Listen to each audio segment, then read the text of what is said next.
Хорсуны чаттуһунан сырдык өйдөбүл өлөхүмәгә Чечня серитин толонугор хорсунну коқтубут Александр Сисинатын үйетителлер. Ол курдук Александр үйренмит осколатыгар кенеатынан мемориальный досканарайдылар сихили келер сюжакка.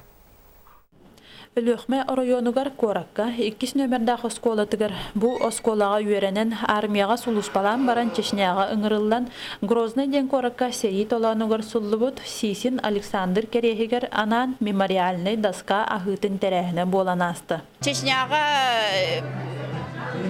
сери болбута сүрбе хылгарананан манна Саха Республикатан ассоциациятын председателя калехадер кини мемориальный досканы манна осколага турарабыт бүгүн.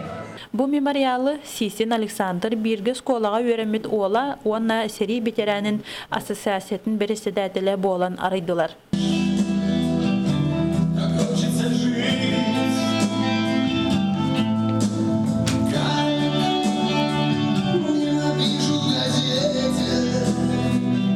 Биһиги эйле хулах буттугар бетинологон бербит жону өйдү саны сылжыктакпыт ден патриотической ити үлетигер олусту халак терехин болан асты. Виктория Платонова, Сергей Лифов, Саха телевидениеде Өлөхүмө.